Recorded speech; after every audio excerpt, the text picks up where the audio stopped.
Bapak Ibu Guru, orang tua, anak-anak dan saudara-saudari yang terkasih dalam Kristus. Hari ini tanggal 3 Oktober, kita akan mengenangkan wafat Bapak kita Santo Fransiskus dari Assisi. 20 tahun dari tahun 1206 sampai tahun 1226, Bapak kita Santo Fransiskus menyesuaikan diri secara sempurna dengan Kristus. Ia telah berjuang di lorong-lorong menuju keselamatan dan memanggul salib. Dalam perjalanan itu, Bapak kita Santo Fransiskus dengan penuh perhatian menyemangati orang lain untuk memanggul salib bersama Kristus. Rasa seni yang tertanam dalam hatinya menghantar dan memampukannya menembus segala peristiwa sampai pada inti dari segalanya, yaitu Allah sendiri. Ia yang telah disalibkan, tubuh dan jiwanya bersama Kristus itu selalu mengajak, saudara-saudara, marilah kita mulai mengabdi kepada Tuhan Allah kita, sebab hingga kini kita sedikit saja mencapai kemajuan.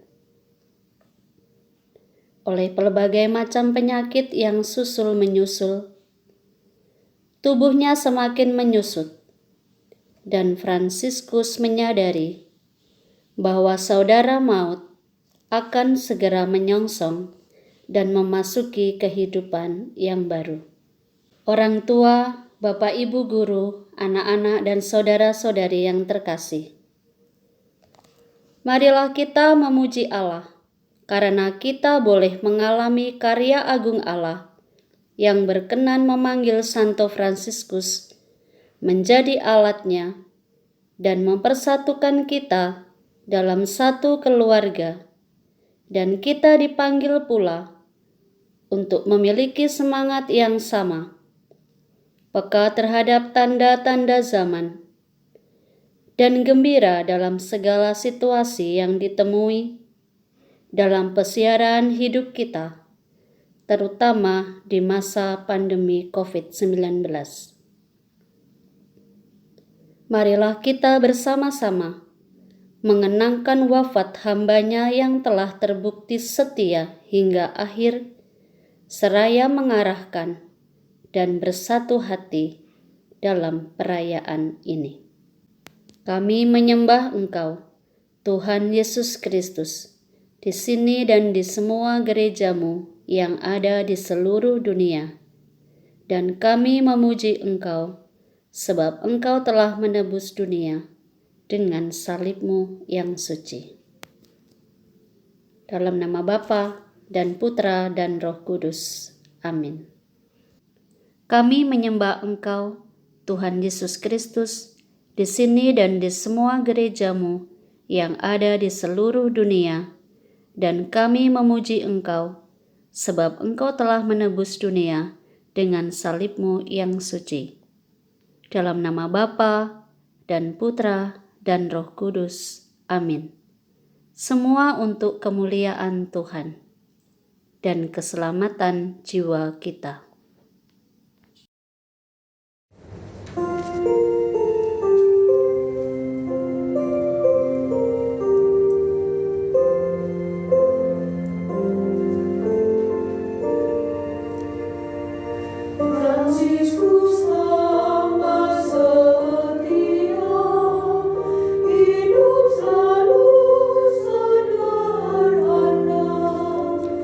Hatinya tetap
Marilah berdoa bersama.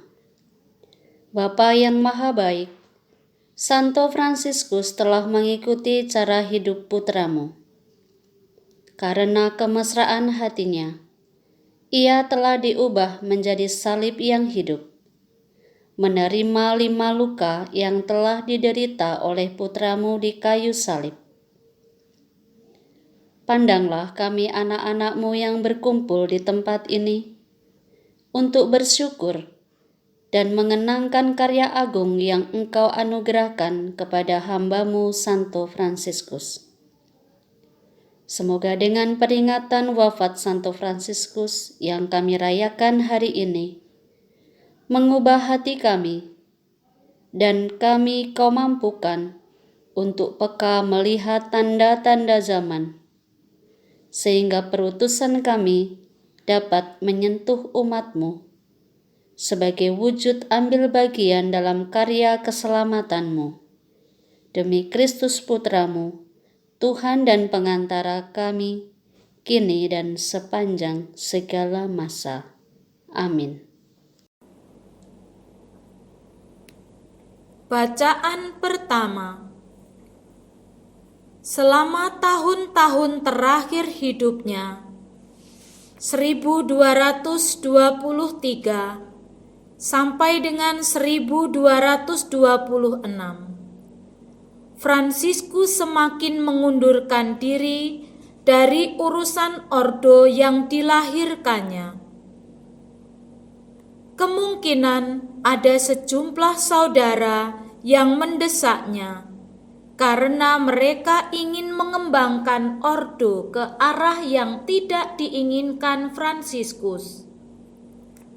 Selain itu, penyakit Fransiskus yang bermacam-macam, sakit mata, perut, ginjal, dan sebagainya, semakin menjadi-jadi, membuat ia sungguh tidak mampu lagi memimpin ordo sebesar itu.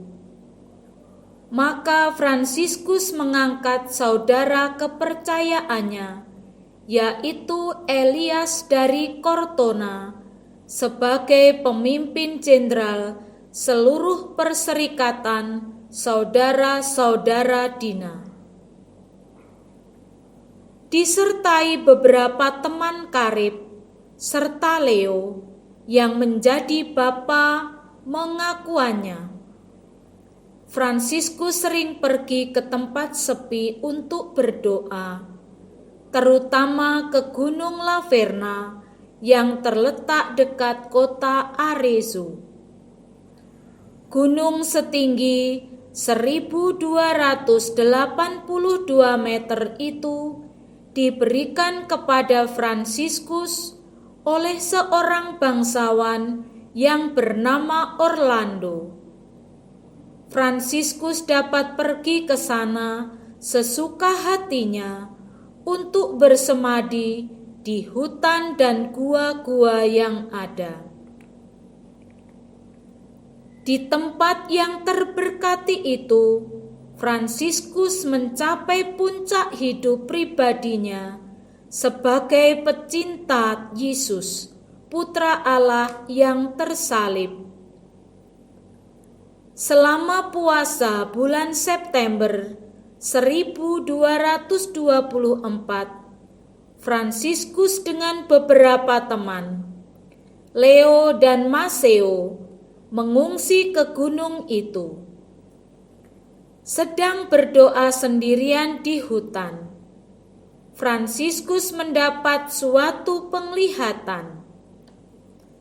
Tampak olehnya Yesus dengan rupa malaikat serafin terpaku pada salib, tetapi dalam kemuliaan. Penglihatan itu menyebabkan kaki, tangan, dan lambung Fransiskus menampakkan luka-luka Yesus yang tersalib. Fransiskus merasa sakit sekali, namun penuh kegembiraan dan kemanisan. Setelah turun dari gunung, Fransiskus menyembunyikan luka-luka itu, meskipun terasa sakit dan berdarah. Hanya sedikit orang yang diberitahu tentang keadaan Fransiskus itu. Clara menyediakan pembalut yang secara teratur meski diganti. Fransiskus hampir tidak dapat berjalan lagi dan terpaksa naik keledai kalau bepergian. Begitulah Fransiskus makin serupa dengan hati dan batin Tuhannya. Dan betapa Fransiskus setia pada panggilannya, yaitu mengikuti jejak Tuhan Yesus Kristus sampai disalib. Fransiskus memulai mewujudkan panggilannya setelah mendengar suara Yesus yang tersalib di gereja San Damiano hampir 20 tahun yang lalu. Fransiskus menyelesaikan panggilannya dengan melihat Tuhan yang tersalib di Gunung Laverna dan merasakan dalam badannya penderitaan Yesus dan jiwanya menikmati kemuliaannya.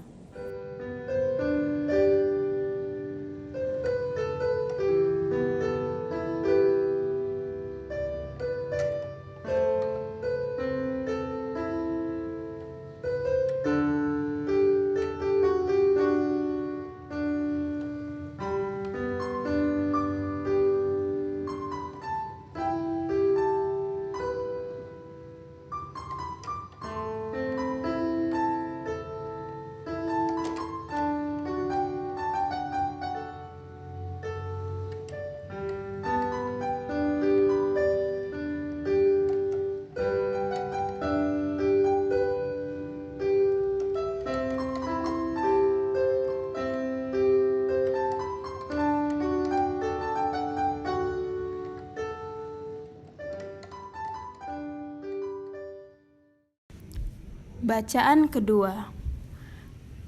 Pada tahun yang sama, yaitu 1224, Fransiskus merayakan Natal di sebuah tempat semadi yang lain, yaitu di Gresio. Fransiskus memainkan kelahiran Yesus dengan gaya puitis untuk dengan mata kepala sendiri menyaksikan kemiskinan Putra Allah. Ia mengumpulkan orang sederhana dari desa-desa di sekitar Gresio itu. Dalam sebuah gua, ia memasang sebuah palungan. Di atas palungan itu dipersembahkan misa, dan Fransiskus sebagai diakon dengan suara terharu menyanyikan kisah Lukas mengenai kelahiran Yesus. Hadirin sangat tergerak hatinya dan mencucurkan air mata sewaktu menyaksikan semuanya itu. Fransiskus sendiri sedalam-dalamnya menikmati kedamaian Natal.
Bacaan ketiga.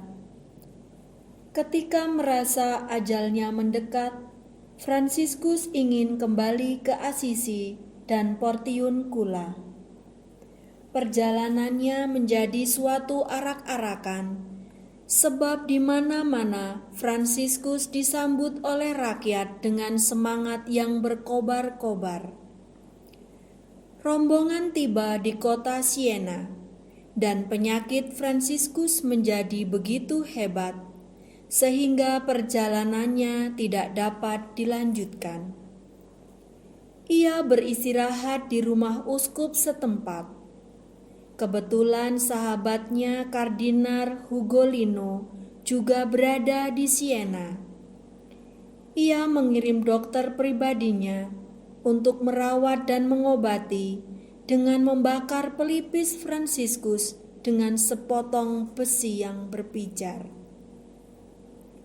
Fransiskus menyapa besi yang berpijar itu sebagai saudara api yang sangat murni. Selama di Siena dalam tahun 1225, Fransiskus mendikte wasiatnya yang pertama. Wasiat itu sendiri tidak tersedia lagi, tetapi diketahui bahwa Fransiskus mengungkapkan seluruh cita-citanya dan mengajak saudara-saudaranya saling mengasihi, selalu setia pada nona kemiskinan, dan taat kepada gereja serta pemimpinnya. Tak lama kemudian, entah di mana, Fransiskus mendiktekan sebuah wasiat rohani lain yang lebih panjang dan terinci. Ia menceritakan tentang hidupnya sendiri, bagaimana bertobat dan mendapat panggilannya melalui wahyu Tuhan. Bagaimana ia mendapat saudara yang pertama dan bagaimana mula-mula mereka hidup. Ternyata Fransiskus ingin kembali kepada awal yang amat sederhana itu.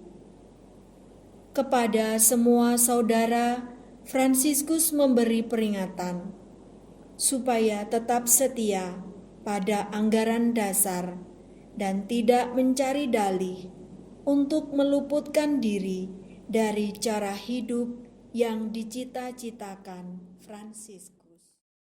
Franciscus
Bacaan keempat.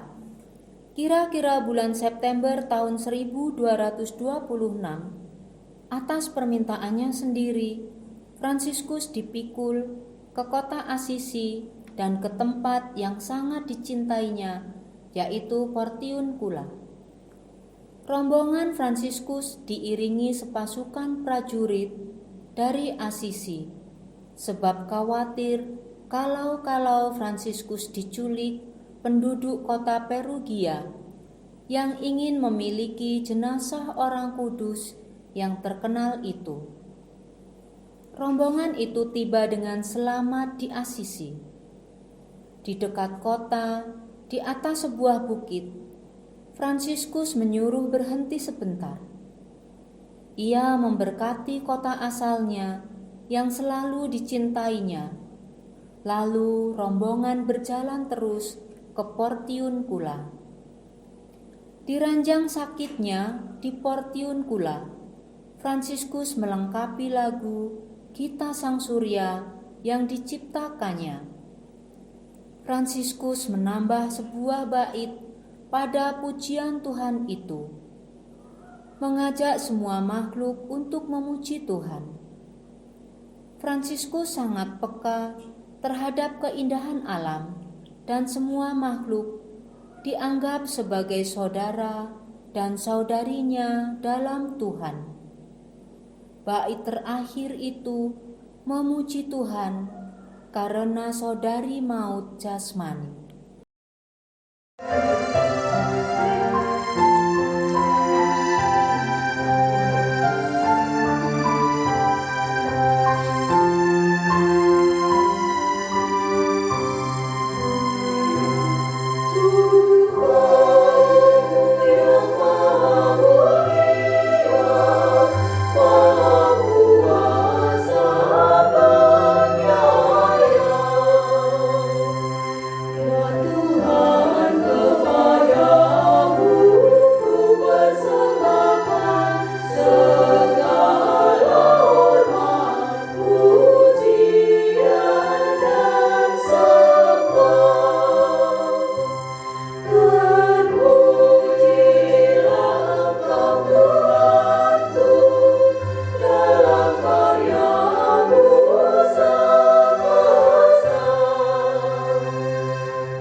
Bacaan kelima.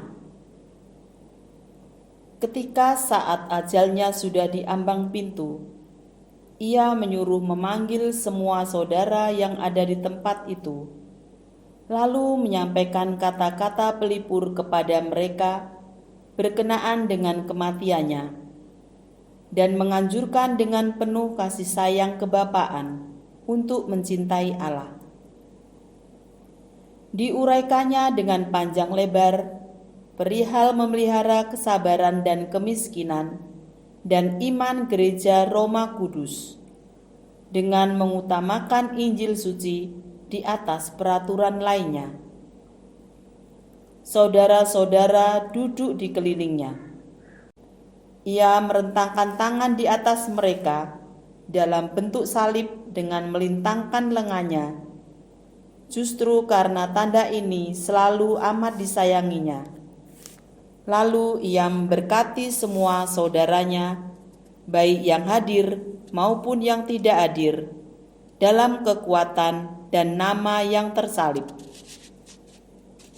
Ditambahkannya pula, "Selamat tinggal anakku sekalian, tinggallah dalam takwa kepada Tuhan, sebab atas kamu akan datang percobaan dan kesesakan besar.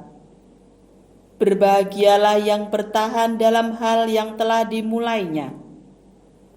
Kini aku bergegas-gegas pergi kepada Tuhan, dan kamu sekalian kuserahkan kepada rahmat-Nya."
Bacaan ke-6.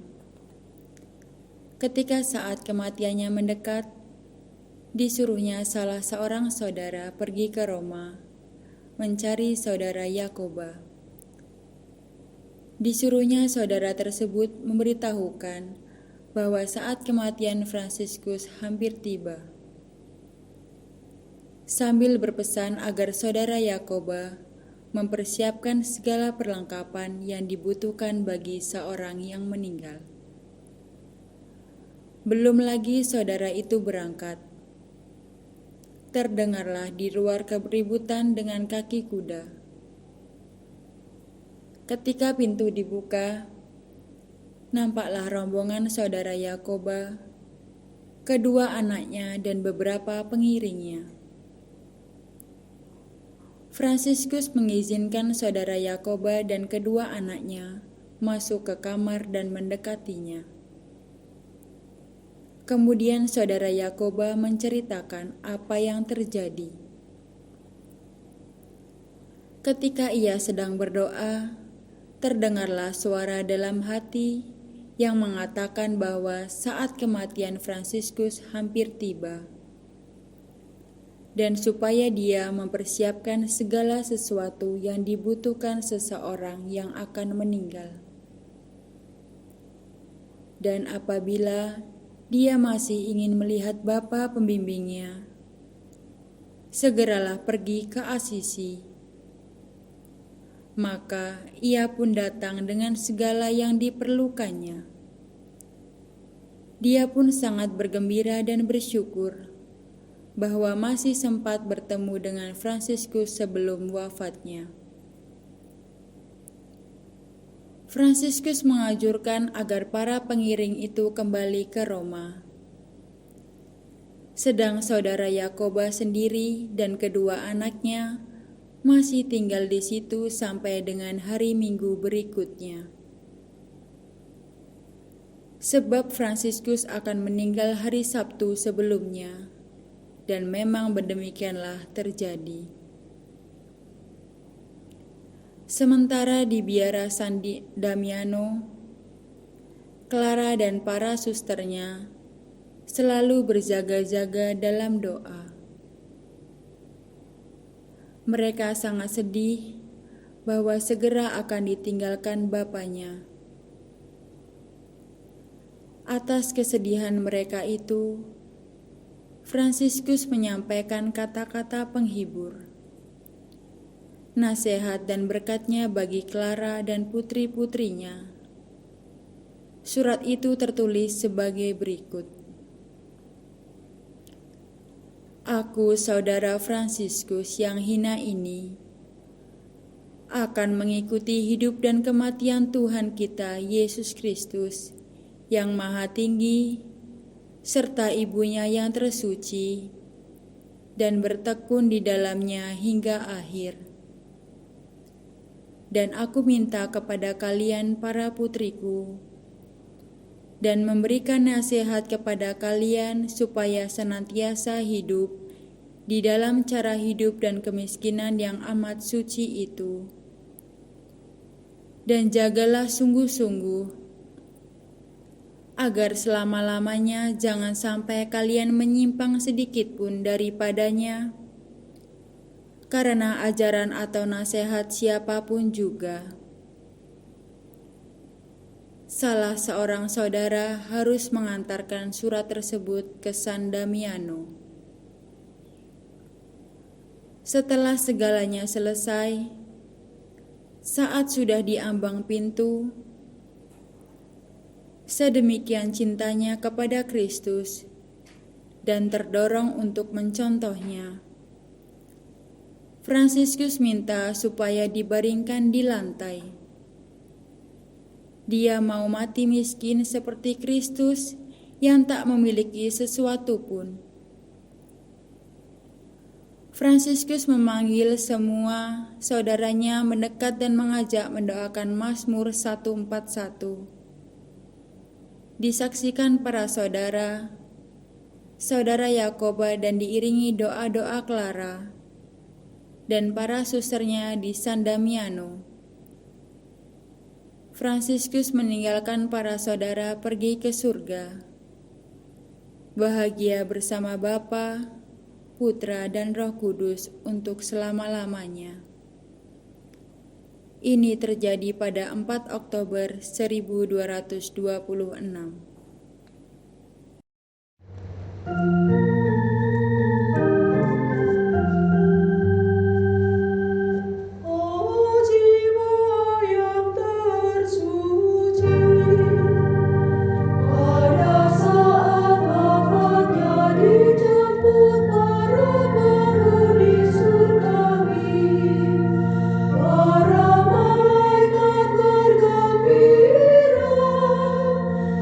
Trinitas termulia.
Setelah Fransiskus wafat, para saudara mengalami kegembiraan penuh menyaksikan kesamaan antara Fransiskus dengan Kristus ketika diturunkan dari salib.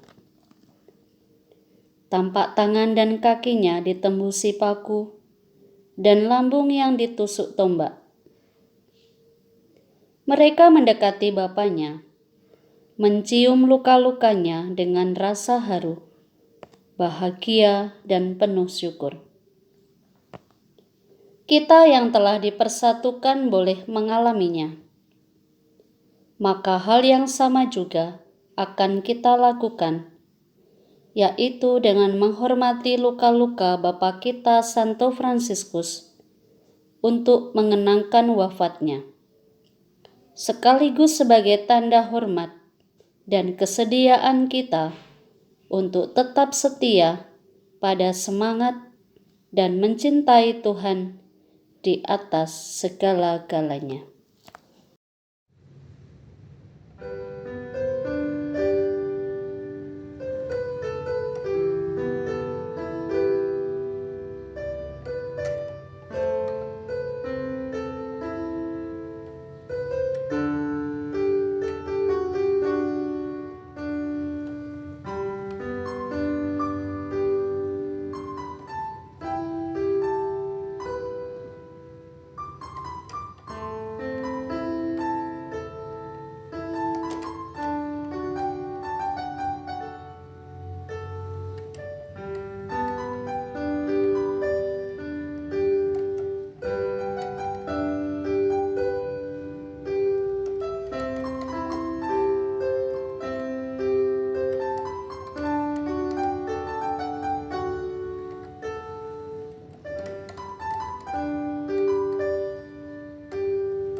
Bacaan ketujuh.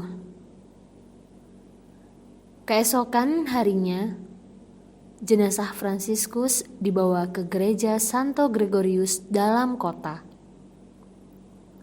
Dan seperti yang dianjurkan Fransiskus sendiri sebelum wafatnya, supaya jenazah itu dibawa dulu ke San Damiano agar Clara dan para saudarinya dapat melihat untuk terakhir kalinya. Baru kemudian dibawa ke gereja Santo Gregorius. Mendengar bahwa Fransiskus wafat, seluruh kota berbondong-bondong berdatangan untuk mengantar dan memberi penghormatan terakhir. Sambil membawa lilin menyala atau ranting-ranting daun, mereka mengantar jenazah Fransiskus dimakamkan. Saat itu bukan merupakan saat kesedihan, melainkan suasana pesta, karena seorang suci telah dipanggil Tuhan dari antara mereka. Sebagai ungkapan penghormatan kita kepada Bapa kita Santo Fransiskus, kita akan mempersembahkan lilin menyala di hadapan Bapa kita Santo Fransiskus.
Bapak, Ibu guru, orang tua, anak-anak, saudara-saudari yang terkasih, marilah kita menutup transitus kita dengan doa penutup.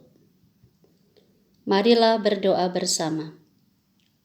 Bapa yang Maha Pengasih, kami bersyukur kepadamu karena Engkau telah memberi kebahagiaan kekal kepada hamba-Mu Santo Fransiskus. Kami yakin bahwa hal yang sama juga Kau tawarkan dan Kau sediakan bagi kami para pengikutnya. Anugerahkanlah rahmat kesetiaan dan kepekaan kepada kami, agar kami dapat menghadapi tantangan, tawaran, dan situasi dunia sebagai jalan menuju ke kebahagiaan kekal. Berkatilah segala usaha dan tugas perutusan yang kami emban dalam pesiarahan hidup kami. Semoga semangat kegembiraan karena cinta kasih kepadamu selalu menyertai dan menjiwai kami dalam mengikuti jejak putra-Mu, Yesus Kristus junjungan kami, yang hidup dan meraja sepanjang segala masa. Amin. Dalam nama Bapa dan Putra dan Roh Kudus. Amin. Terpujilah Yesus Kristus, sekarang dan selama-lamanya. Amin.